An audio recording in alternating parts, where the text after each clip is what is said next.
Peace, family. What's good? It's your man, Ocean. We back at it. The freedom fight continues. Thank you very much. Thank you very much for tuning in to the OMN Network, checking out our latest episode, seeing what we got on tap today.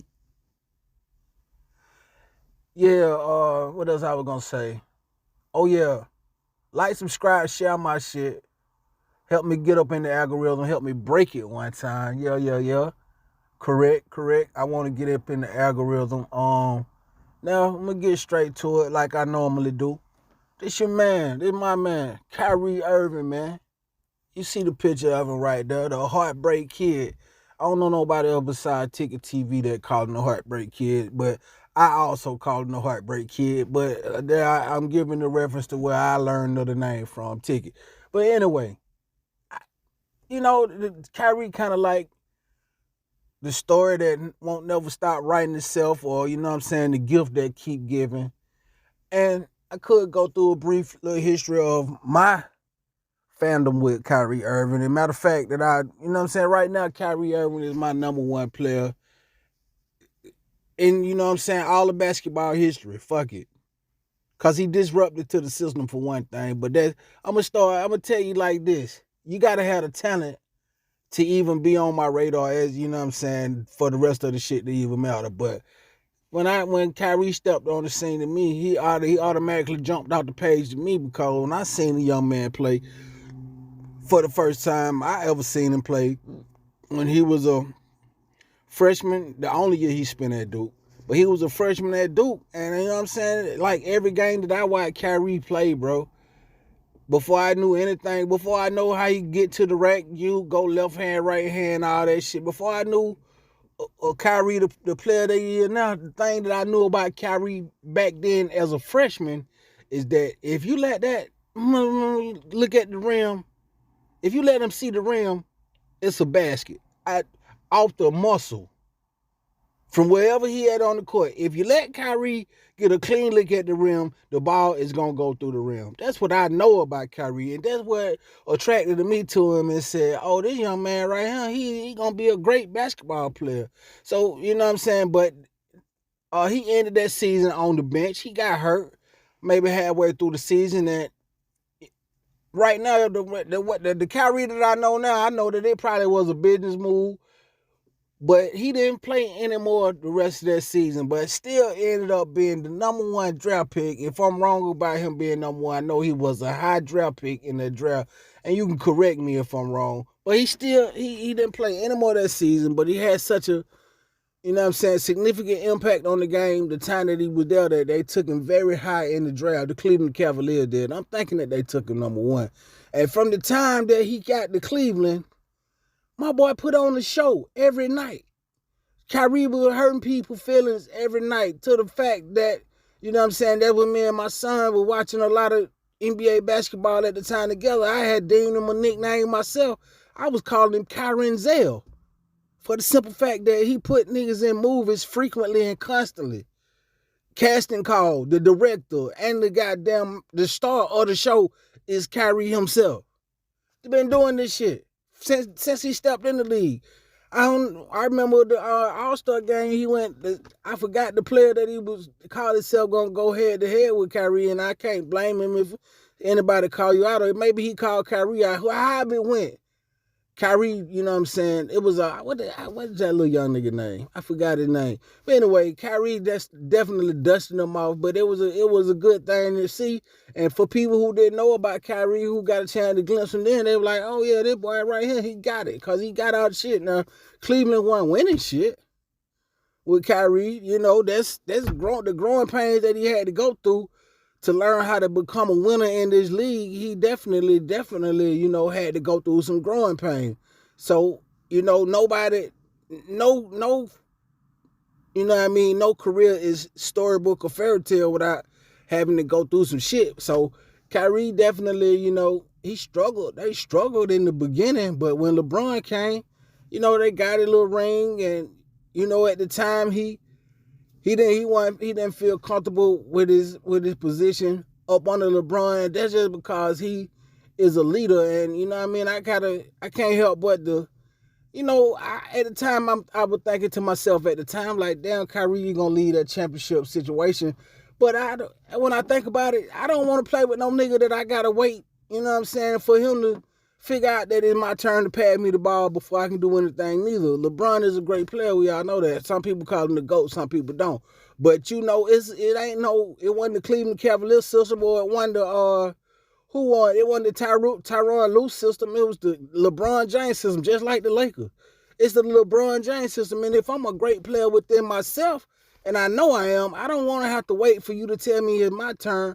I feel like, it can be my turn just as easily as it can be your turn. But when the Kyrie situation, even though no matter how great Kyrie was, he never could have been, he didn't even want to be one. He wanted to be 1A. But no, he wanted to be 1B. He couldn't even make it to 1B with LeBron because it's a LeBron situation, then it's an everybody else situation. Even though Kyrie played a significant role in the championship that they won against Golden State. Plus, I'm missing a lot of injuries and shit. Kyrie have been injured a few times. But like I said, that's part of it. Ain't going to be no great story without, some pitfalls in there. So Kyrie done had a rough go with injuries. A lot of times I felt like, damn, this nigga can't make it to the end of the season. But all in all, when he come back, he never missed a step when he got back. That's how I'm going to judge him off of that.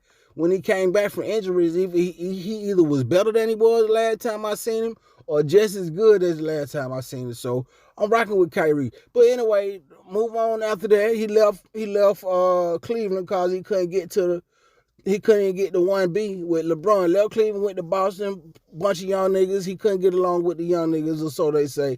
He got up out of there, left, and went to Brooklyn. Brooklyn, they struggled a couple years, and this year was last year they struggled to the point where they ended up having to trade James Harden and fuck up the big three. This year, they were, could have had a great season. Brooklyn could have had a great season this year, but the fucking, this is the whole point of where I'm at, where I'm coming with the shit too, by the way. They could have had a great fucking year this year, but the Nets owner, Josiah, decided that he wanted to goddamn, fuck Kyrie over and get him put out the league. Or whatever he had in mind when he came at Kyrie for a tweet that he made that didn't even have words on it. Just said, I'm watching this movie right now. This, you know what I'm saying? He didn't endorse it or nothing. He just said, I'm watching this right now. So, that's when the fucking wheels fell off and everything went crazy again for Kyrie. And the big news cycle of Kyrie, you know what I'm saying, he hating the J people, but I'm not saying that he hate the J people, but that's how they tried to spin it. And he was, you know what I'm saying that the Holocaust wasn't real and all this shit. And whatever what's the word they were using? Saying that he was an anti-Semite. And it's like but his whole thing is, how the fuck can I be an anti-Semite when I am that person that you saying that I hate? So it's no way possible. And I don't even hate the people that playing like they the people that who they playing like the people that I really am. I don't even hate those people. So how could I be that anti-Semite person? But either way it go, the owner, Brooklyn Nets owner, Josiah, he decided to do anything and everything in his power to embarrass Kyrie Irving. And you know what I'm saying? Basically, and I skip shit, but basically just, you know what I'm saying, break him down to a child place and let him know, boy, you the boy, I'm the man. But I skipped last year. Kyrie got crucified last year all over everything, all over every network, every day, because he refused to take that jab. I forgot. I left there. That's key. That's key. But last year he got confused because he, you know what I mean, forgot to take that. Not forgot, but he refused to take that jab. So he ended up sitting out over half of the season last year. But come to find out that he justified that because right there in New York, they rolled that law back anyway. So that's a whole nother part of a lawsuit that he probably gonna end up going at Brooklyn for anyway, getting last year wages back. But come forward to this year, after the embarrassment, so now, And this is where it's about where I get off the train with black folks again. Because I'm sick of you niggas thinking that sports is almighty everything anyway. You know what I mean? For the simple fact that you feel like, even in the case of Lamar Jackson, he should just play without being compensated. And now you picking in this situation, niggas is picking the Brooklyn Nets over Kyrie. And I'm like, bro, do you not remember just a month or two ago when they tried to get Kyrie put out the entire fucking league, had a list of 6 things that he had to do, talk to rabbis and kiss their ass and all different kind of shit, that kind of shit. Not only last year they took money from him, but this year they took money from him again. And now you got a situation where they told Kyrie, let me stay in order, right? So Kyrie gets suspended, right? Kyrie gets suspended, right? 7, 8 games, I think. Money laws. You know what I'm saying? In the media, they took him through the motherfucking, they took him through. All the big name media people, they came at Kyrie. Nobody stood up for Kyrie in the mainstream media. Only people like me and, you know what I'm saying, YouTubers, certain YouTubers, certain black media types, you spoke in Kyrie's best interest, saying that, you know what I'm saying, we were rocking with Kyrie. And now we come to this point in the season where after that, he come back after that, start showing his ass. Like I said previously, every time he come back, he better than we saw him last time before we saw him. He better. He better now. He better now. After you made him sit down, what you meant for bullshit, you know what I'm saying, he took time to reflect and even build on his game and be more cerebral with his game. So he came back to and you know, started balling out at even a higher point that he was balling out before y'all set him down, to the point where he busted niggas' ass again continuously every night, to the point that I done start back calling him Kyrie Irving. It's been so long. I ain't even thought about my boy to like that, to even call it Kyrie Irving, because I really ain't even been fucking with basketball or sports. I've been trying to get away from the shit. So, but this nigga's balling so hard, I had to start back calling him Kyrie Irving, man. So you mean to tell me now that it's time to, now you want to negotiate an extension for him if you Brooklyn Nets, but the part that you leaving out, or the part that you dumb niggas is failing to realize, that this man, they put stipulations in here on it, man. The only way you gonna get the full percentage of your money is if we win a fucking NBA championship. Nigga, KD hurt right now.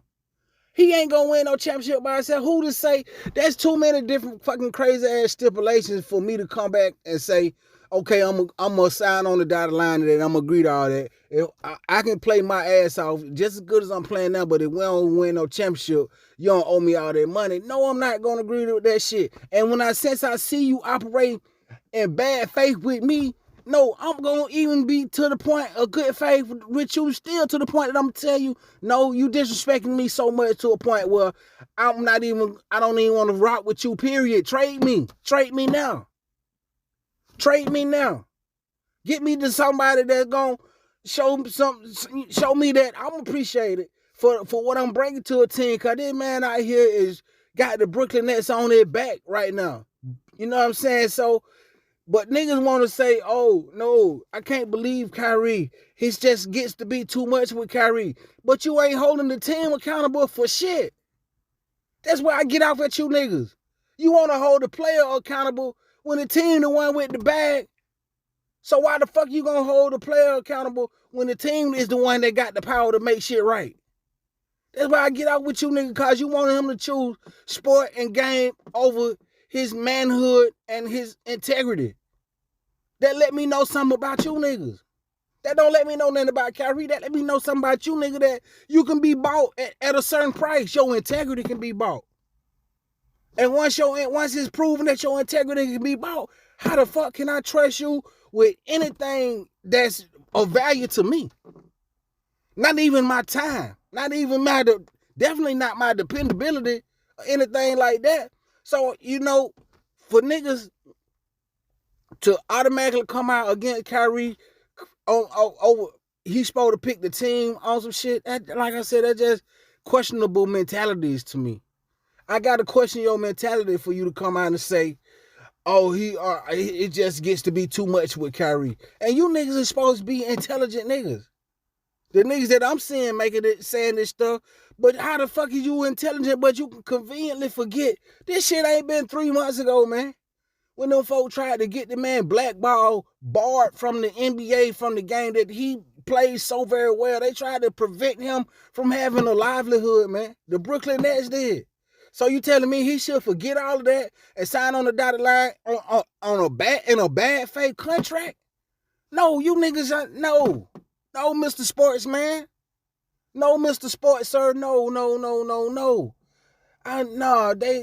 He's sick of it. And Kyrie standing up for something that you niggas would have never stood up for. You niggas would have never turned down $40-50 million of your own money that you already learned. I mean, I said learn, but that you already earned, so you can have your principles and your integrity. You niggas would have never did that. So, you know what I mean? I see you in the point that you're trying to make. And I understand the point that you're trying to make, but no, I don't agree with that. That ain't the stand-up guy that you present to me. So anyway, man, I could go on further. I can go on further about Kyrie, but I'm gonna leave it right there for another chapter. I know, like I said earlier, this Kyrie thing is the video getting kind of long, but this Kyrie Irving thing, this is a story that always adds another chapter. So I'm sure I'll be coming back talking to my people about Kyrie Irving again soon. But I love Kyrie, man. I love the fact that he stood up for what he stood up for, and you know what I'm saying. But you can't say he don't hold himself accountable, because Kyrie done missed 45, 50, I don't know how many millions of dollars Kyrie already missed for standing on what he stand on, man. So, you know, you niggas need to figure out how to stand on something. I need to stand on something, but Kyrie stand on shit. So that's why he my number one player all the time. Fuck whoever you said would have GOAT. They got GOAT-ish behavior. Kyrie really is the GOAT. This is the reason why. But anyway, man, it's your boy, your man, Ocean, omnnetwork, man. I very, very much appreciate it if you made it this far with me. Let me get my shit out my chest about Kyrie Irving, the way that I fought with him, and the way that I understand where he coming from in this particular situation right here, man. I very much do appreciate it. I appreciate your time. Hopefully, you know, you'll hit that like, subscribe, and share button on my shit. Show me some love. Comment on my shit. Let me know how you feel about my shit. I very much would appreciate it, man. It's your boy, Ocean. Come back again. We'll do this shit again. Your boy is out.